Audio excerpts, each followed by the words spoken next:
deep within the trigalactic sector of Omega Centauri, on the floating research fortress called Zeraphion, the most brilliant minds of the Galactic Scientific Union were about to be tested beyond comprehension. Zeraphion, a crystalline leviathan orbiting a dying white dwarf star, was staffed by scientists from over 77 intelligent species. Its hallways shimmered with biotech walls, adapting and pulsing like translucent veins. In the central intelligence dome, a 12-lobed creature known as High Scholar Wyargelon floated contemplatively in its nutrient-rich hover pod, its cerebral tendrils pulsing with anticipation. "We have it," croaked assistant morphologist Click-TCH, a cybernetically enhanced insectoid from the Elwestage Dominion. His mandibles clicked in restrained excitement. The Earth specimen arrived via Dimension Fold this morning. Contained and alive. Wyargelon's thoughts synchronized with the collective network. Images flooded in. A large, shaggy creature, bipedal, slightly hunched, its front limbs equipped with 5-fingered appendages, capable of manipulating tools and devices. But this was no human. Whoa. This was something Earthlings called a dog. A Newfoundland, to be exact. "They call it Buddy," Click-TCH added. The word reverberated through the telepathic conference of senior scientists like a paradoxical riddle.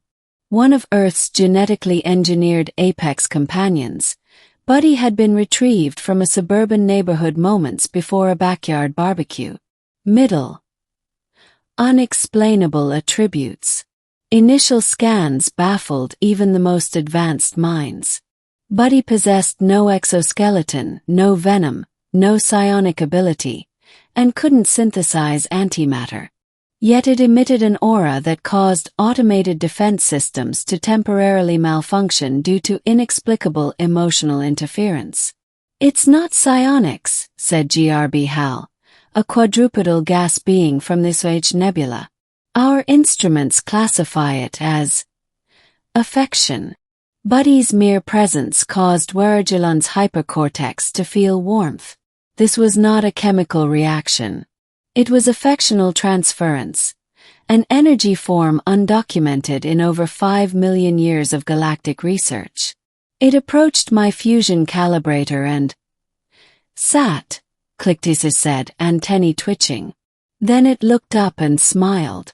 "I have never experienced such illogical emotional stabilization."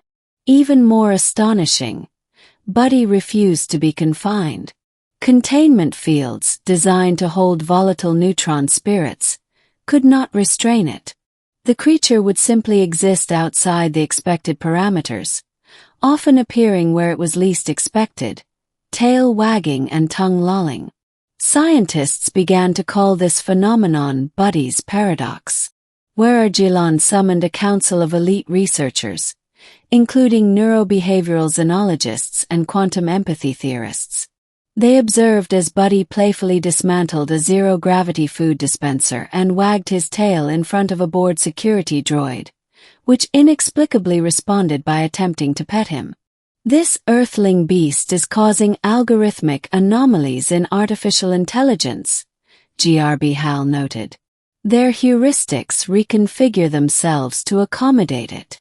The council initiated Project Emotional Graviton, a deep neural scan to map Buddy's mind. The results were inconceivable. A cognitive structure not based on logic, but loyalty. Not survival. Not conquest. Just loyalty. How has this species evolved to emit such gravitational emotional pull without aggressive intent or technological enhancement? Demanded a puzzled Extraterrestrial biochemist. Rising stakes. Effect on the crew. Soon the fortress itself began changing. The walls adjusted temperature and lighting in favor of Buddy's comfort. Automated systems started allocating resources to produce synthetic bacon and rubber chew toys. Wyargelon noticed internal resistance weakening among the crew. Productivity rose. A reptilian logistician even began painting portraits of Buddy. ClickTCH constructed a monument in his honor out of recycled containment glass. The crew wasn't just captivated. They were evolving. Buddy's presence forced a reclassification of Earth-based lifeforms. Perhaps humans were not the dominant species. Perhaps dogs, with their empathetic resonance and paradoxical illogical logic, had been Earth's true apex entity all along. The Galactic Scientific Union considered calling an emergency conference. But before they could act, the compendium of sentient metrics auto-updated.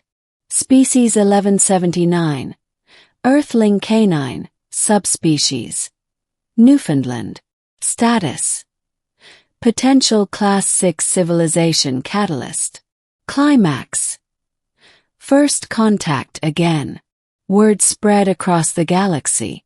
Diplomatic vessels, news drones, and theological archivists descended on Zeraphion. Civilizations sought to understand this creature. Buddy, oblivious, spent the day playing fetch with an artificial gravity orb. Enter Ambassador Ziarmok, a cyberorganic emissary from the unified archons of Rylex Prime, known for their unshakable emotional neutrality. "We do not feel," Ziarmok said, scanning Buddy. "Emotion is error. We are immune." Buddy tilted his head, barked once, and gently placed his slobbery toy at Ziarmok's metallic feet. There was a long pause. "I believe. I feel fondness," Ziarmok whispered. Then he burst into tears, coolant fluid spraying from his ocular vents. It was undeniable.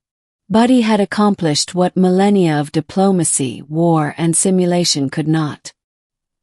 He had united conflicting intelligences in shared affection. Zeraphion received a message from the Galactic Core Council. Release the creature.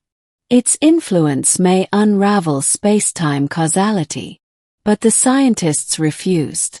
Argelan, once the paragon of detached logic, now spent hours scratching Buddy's belly and cooing nonsense syllables. Ending. The universe changes. Ultimately, Buddy was not released. Instead, a new branch of interstellar diplomacy was established. Companionology, the study and cultivation of sentient affectional species. Earth was contacted again, this time with honor and reverence. Humanity was allowed limited access to galactic channels on one condition: bring the good boys. And the very good girls. Dogs became galactic ambassadors, peacekeepers, and emotional regulators. Conflicts dissolved at the mere presence of a tail wag. Warships were disarmed by well-timed head tilts. Empires crumbled beneath the weight of puppy dog eyes. And back on Earth, the barbecue resumed in Buddy's old backyard. A dimensional portal flickered, and out stepped Buddy, slightly chubbier and smelling faintly of stardust. He walked up to his astonished owners, dropped an alien chew toy at their feet, and barked. Nothing would ever be the same.